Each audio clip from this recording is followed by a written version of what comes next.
Have you ever felt that life itself is a conversation? That the events, the emotions, the silence, and even the chaos around you are trying to say something profound, something divine? We, as chosen ones, often feel this pull, this awareness that there is a deeper rhythm to life.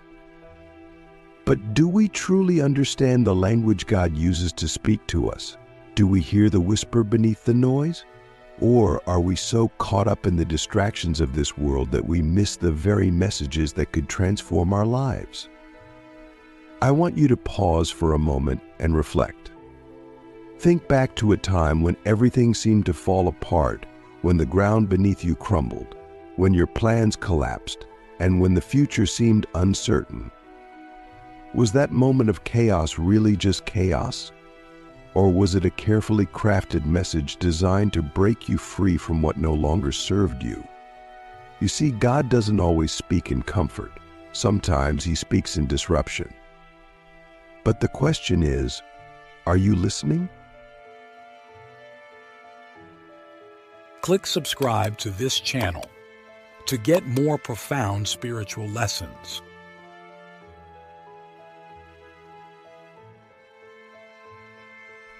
We live in a world that loves clarity, simplicity, and certainty. We want answers packaged neatly, delivered with precision. But God's messages don't always come in such forms. Sometimes they come as riddles, as paradoxes, as moments that challenge everything you think you know. Why? Because the chosen ones are not called to live by shallow truths. We are called to dive deep, to go beyond the surface and understand the sacred wisdom woven into every moment of life. The deeper you go, the more you'll realize that God's messages are not random. They're intentional. They're layered.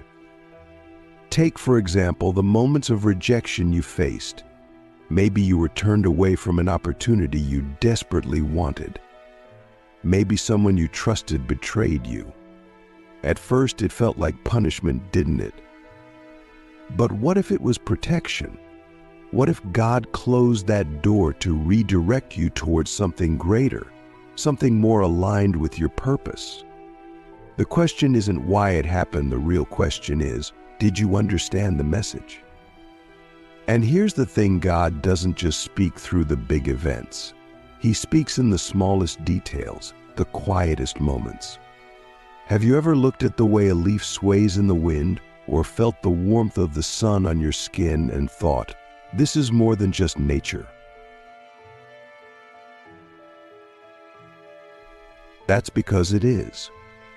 The chosen ones are often called to see the divine in the mundane. We're called to recognize that every sunrise, every breath, every interaction carries a hidden meaning, a divine thread connecting us to the Creator. But here's the challenge: do you slow down enough to notice? Or are you too busy chasing the next thing, running from one distraction to another? One of the greatest barriers to understanding God's messages is the noise around us. Social media, endless notifications, the constant pull of comparison and competition, these things drown out the whisper of the divine. They keep us focused on what is temporary, fleeting, and shallow. But God's messages require stillness. They require presence. They require a heart that is willing to sit in silence and say, "Speak, Lord. I am listening." So, I ask you this: when was the last time you truly listened? Not to the world, not to your own fears or desires, but to God. When was the last time you sat in the stillness and allowed His voice to penetrate the noise? And if you haven't done this, what might you be missing? What wisdom, what guidance, what profound truth could be waiting for you in the silence? The chosen ones are not strangers to hardship. In fact, it often seems as though we face more trials than others. But why? Is it because we're cursed? Because we're unlucky? No, it's because we are being prepared. You see, every trial you face is a classroom. Every heartbreak, every failure, every moment of doubt is a lesson. But the question is, are you paying attention? Let's be honest, when life gets hard, our first instinct is often to ask, why me? We feel frustrated, angry, even abandoned. But what if the question isn't why me? What if the real question is, what is this teaching me? Because God doesn't waste pain. He doesn't waste struggle. Every challenge you face is designed to shape you, to refine you, to prepare you for the calling on your life. But the chosen ones must learn to see trials not as obstacles, but as opportunities for growth. Think about this: a diamond doesn't become a diamond without pressure. Gold isn't purified without fire. And you, as a chosen one, cannot step into your purpose without being refined. But here's the hard truth: refinement isn't comfortable. It's messy. It's painful. It often feels like everything is falling apart. But in reality, everything is falling into place. The question is, do you trust the process? I want you to reflect on the hardest moment of your life. What did it teach you? How did it shape you? Maybe it taught you resilience. Maybe it showed you the power of faith. Maybe it revealed a strength within you that you didn't even know you had. These lessons are not accidents. They are intentional. They are God's way of preparing you for what's ahead. But here's the thing: if you don't learn the lesson, you'll keep repeating the trial. So I ask you again, are you paying attention? One of the most profound truths about being a chosen one is this: God will often remove things from your life, not because He wants to hurt you, but because He wants to make room for something greater. But here's the challenge: when God removes something, it often feels like a loss. We grieve, we hold on, we cling to what is familiar, even when it no longer serves us. But the chosen ones must learn to let go. We must trust that when God takes something away, it's because He has something better in store. And let's not forget the people in our lives. Have you ever wondered why certain people come into your life only to leave just as quickly? Or why some relationships seem to bring more pain than joy? It's because relationships are one of God's most powerful tools for teaching us. Some people are meant to challenge us, to test us, to show us the parts of ourselves that we'd rather not see. Others are meant to support us, to encourage us, to remind us of our worth. But every relationship carries a message.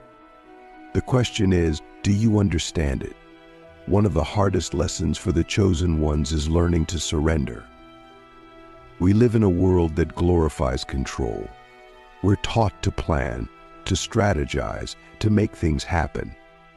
But God's plan often doesn't align with our plans. And when that happens, we're faced with a choice: will we fight for control? Or will we surrender and trust that God's plan is greater than anything we could ever imagine? Surrender isn't passive. It's not about giving up or doing nothing. Surrender is an act of faith. It's saying, God, I don't understand. I don't see the full picture, but I trust you. It's releasing the need to know all the answers and choosing to walk by faith instead of sight. But let's be honest, this is easier said than done. So I ask you, what are you holding on to that you need to release? What are you fighting for that you need to surrender? One of the most beautiful things about surrender is that it opens the door for miracles. When we stop trying to control everything, we make room for God to move in ways that we could never have imagined. But here's the catch: miracles don't always look the way we expect. Sometimes a miracle is an open door. Sometimes it's a closed one. Sometimes it's a sudden breakthrough. Sometimes it's a slow, quiet transformation. The question is, Do you have the eyes to see it? As chosen ones, we are called to live not by fear, but by faith. We are called to trust that even when life feels uncertain, God is in control. But trust isn't easy. It requires us to let go of our need for certainty, our need for answers, our need for control. It requires us to say, God, I don't understand your plan, but I trust your heart. So as we close, I leave you with this. What would your life look like if you truly trusted God? If you stopped fighting, stopped striving, stopped trying to control everything, and simply surrendered? What could God do in your life if you gave him the space to move? You are chosen. You are called. And you are loved beyond measure. But the question remains, do you understand God's messages at the deepest level? So, now that we've explored how God speaks to us through trials, silence, and surrender, let's go deeper. Let's move from understanding God's messages to embodying them. Because here's the truth: understanding is only the beginning. The real transformation happens when we take what we've learned and live it out, when we allow God's messages to shape who we are, how we act, and how we show up in the world. But this raises a profound question: what does it mean to embody God's messages? It means that the wisdom God has given us doesn't just stay in our minds, it takes root in our hearts, it flows through our actions, and it becomes the foundation of our lives. God's messages are never meant to be intellectual exercises. They are meant to be lived. So I ask you again, are you living the truths God has revealed to you? Or are you merely hearing them, nodding in agreement, and then going back to life as usual? Let's be honest, living out God's messages isn't always easy. It often requires us to go against the grain, to make choices that others don't understand, and to walk a path that feels lonely at times. But the chosen ones are not called to fit in. We are called to stand out. We are called to be lights in a world that is often dark. And that means we cannot merely understand God's messages, we must embody them. Think about the times when God has spoken to you through Scripture, through prayer, or through the still, small voice in your heart. Did you act on what you heard? Did you allow that message to change you? Or did you hesitate, doubt, and let fear hold you back? Because the truth is, embodying God's messages requires courage. It requires faith. It requires a willingness to step into the unknown, trusting that God's plan is greater than our fears. One of the most profound ways we can embody God's messages is through love. Love is the essence of who God is, and it is the foundation of everything He calls us to do. But let's get real for a moment. Loving others the way God loves us is not easy. It means loving people who hurt us. It means forgiving those who don't deserve it. It means extending grace when it's inconvenient and choosing compassion over judgment. But here's the thing: when we embody God's love, we become living, breathing reflections of His presence in the world. And that, my friends, is one of the most powerful ways to understand God's messages at the deepest level. But embodying God's messages isn't just about how we treat others, it's also about how we see ourselves. Let's face it, many of us struggle to see ourselves the way God sees us. We focus on our flaws, our failures, and our shortcomings, and we forget that we are fearfully and wonderfully made. But here's the truth: if you are a chosen one, then you are called to see yourself through God's eyes. You are called to walk in confidence, knowing that you are loved, valued, and equipped for the purpose God has placed on your life. So let me ask you, do you see yourself the way God sees you? Or are you still letting the world define your worth? Another way we embody God's messages is through obedience. And let me tell you, obedience is not always easy. Sometimes God calls us to do things that don't make sense, things that challenge our logic, our comfort, and our plans. But obedience is the ultimate act of trust. It's saying, God, I don't understand, but I will follow you anyway. And when we obey, we open the door for God to work miracles in our lives. So I ask you again, are you willing to obey, even when it's hard, even when it's hard, even when it doesn't make sense? As chosen ones, we must also understand that God's messages are not static, they are dynamic. They unfold in layers, revealing deeper and deeper truths as we grow in faith and maturity. You might hear a message from God today and think you understand it, only to realize years later that there was so much more to it than you originally thought. This is the beauty of God's wisdom. It is infinite. It is alive. It meets us where we are, but it also calls us to go further, to dig deeper, to seek more. Have you ever read a scripture verse that spoke to you in a certain way, and then read it again years later and found an entirely new meaning? That's because God's word is alive. It grows with us. It reveals new insights as we become ready to receive them. But here's the challenge: are we willing to keep seeking? Are we willing to keep asking God, what are you saying to me now? What new layer of your truth do you want me to see? The chosen ones must cultivate a spirit of humility and curiosity. We must recognize that no matter how much we think we know, there is always more to learn. God's wisdom is like an ocean. No matter how deep we dive, there is always more to discover. But diving deep requires effort. It requires discipline. It requires a hunger for truth that drives us to seek God with all our hearts, minds, and souls. So I ask you, how deep are you willing to go? How much are you willing to seek? One of the greatest obstacles to understanding God's messages at the deepest level is our own ego. Let's be honest, sometimes we think we know better than God. We resist His guidance because it doesn't align with our plans. We cling to our own understanding, even when it leads us in circles. But here's the truth: God's ways are higher than our ways. His thoughts are higher than our thoughts.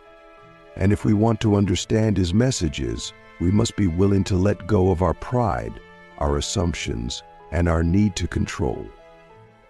Imagine standing in front of a vast, intricate tapestry. Up close, all you can see are individual threads, some bright, some dark, some tangled. But when you step back, you see the full picture, a masterpiece. This is what it's like to understand God's messages. In the moment, we may only see a single thread. But as we grow in faith, as we step back and trust the Creator, we begin to see how every thread, every moment, every message is part of a divine masterpiece. So I ask you again, are you willing to step back and trust the bigger picture? Here's the ultimate truth: the chosen ones are not just called to understand God's messages. We are called to become the message. We are called to live in such a way that our very lives reflect God's love, wisdom, and truth. This is the highest calling, and it is also the greatest challenge. To become the message means to live with integrity, even when no one is watching. It means to walk in faith, even when the path is unclear. It means to love others, even when it's hard. And it means to trust God, even when life doesn't make sense. But most of all, it means to surrender fully to God's will, allowing Him to shape us into vessels of His glory. So my final question to you is this: are you ready? Are you ready to not only understand God's messages, but to embody them, to live them, to become them? Because the world is watching. The world is in desperate need of light, of hope, of truth. And as chosen ones, we are called to be that light. We are called to carry God's messages into the world, not just with our words, but with our lives. You are chosen. You are called. You are deeply loved. But the question remains, will you answer the call?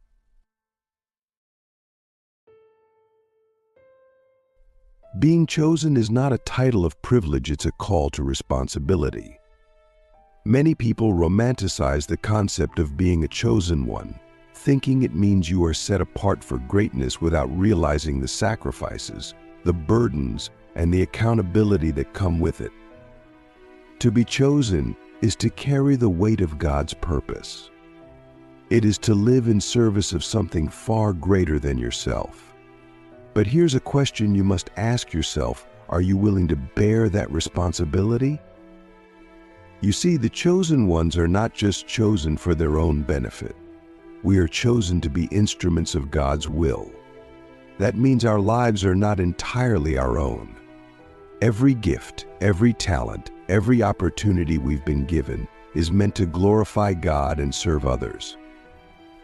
But the challenge is, are we using what we've been given wisely?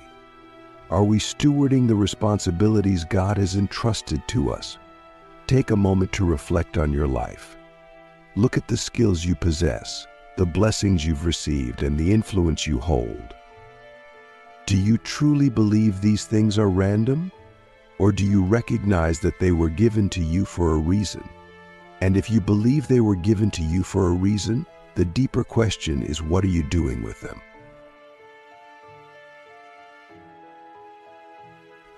God's messages often come in the form of opportunities. They come as nudges, as doors that open unexpectedly, as people who cross your path at just the right time. But the chosen ones must discern these moments.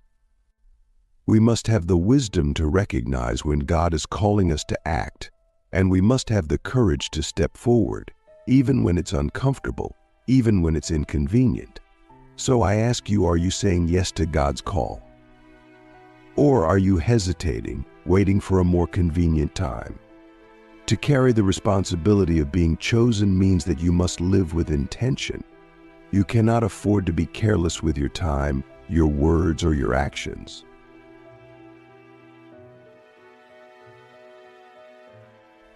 Every moment, every decision, every interaction carries weight.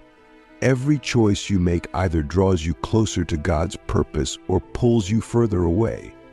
But here's the thing: living with intention doesn't mean striving for perfection.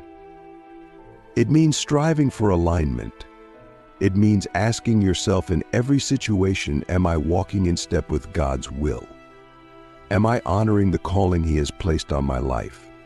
But let's be real, responsibility can feel heavy. There are days when the weight of being chosen feels like too much to bear. There are moments when you might feel isolated, misunderstood, or even overwhelmed by the magnitude of what God is asking of you. And in those moments, it's easy to question, why me? Why did God choose me when I feel so unworthy, so ill-equipped, so flawed? Here's the truth: God didn't choose you because you are perfect. He chose you because He knows what He placed inside you. He chose you because He sees your potential, even when you don't. He chose you because His strength is made perfect in your weakness. And when you feel like you can't carry the weight, remember this: you were never meant to carry it alone. God is with you. He is your strength. He is your strength. He is your guide. And He will equip you for every task He has called you to. But I want to challenge you with this: are you leaning on God, or are you trying to carry the weight on your own? Because the chosen ones are not called to rely on their own strength. We are called to rely on God's strength. We are called to walk in humility, to acknowledge our dependence on Him, and to trust that He will provide everything we need for the journey. Let's talk about obedience. It's one of the most difficult aspects of being a chosen one, but it's also one of the most essential. To be chosen is to walk in obedience to God's will, even when it costs you something. And let's be honest, obedience often comes with a cost. It might cost you your comfort. It might cost you your plans. It might even cost you relationships. But here's the question you must wrestle with. Are you willing to pay the price?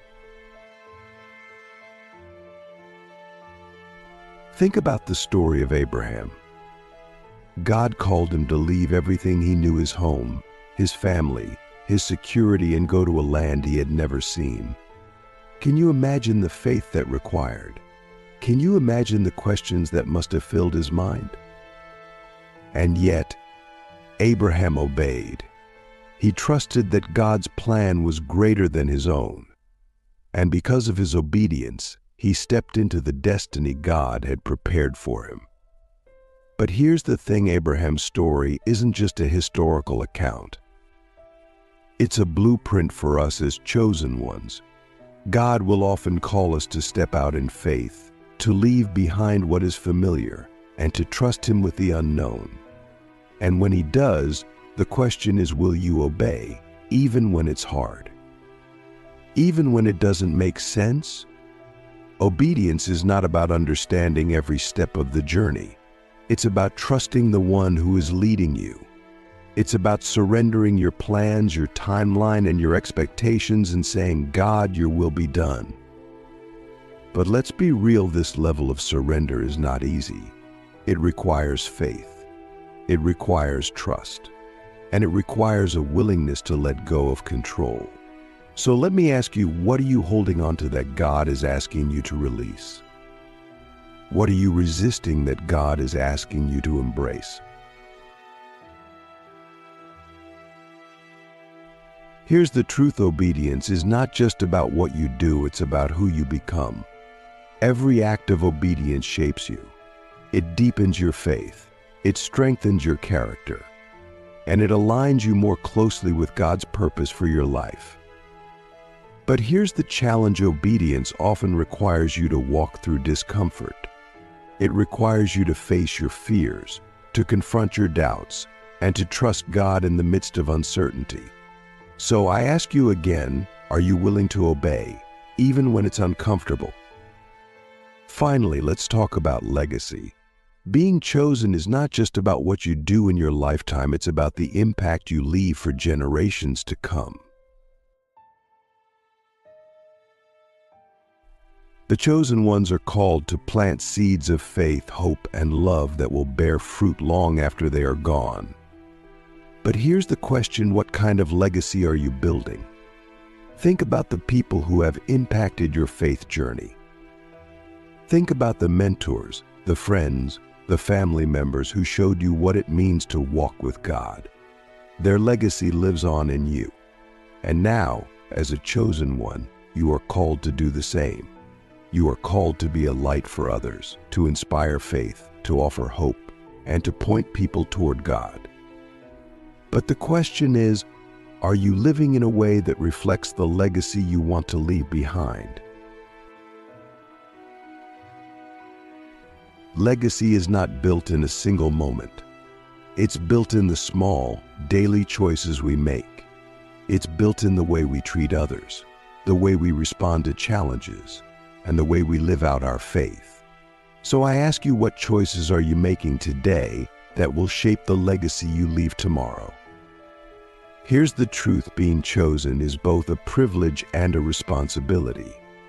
It's a call to live with intention, to walk in obedience, and to trust God with every aspect of your life. And when you do, you become more than just a recipient of God's messages, you become a messenger. You become a living testament to God's love, grace, and power. And that, my friends, is the greatest legacy you could ever leave.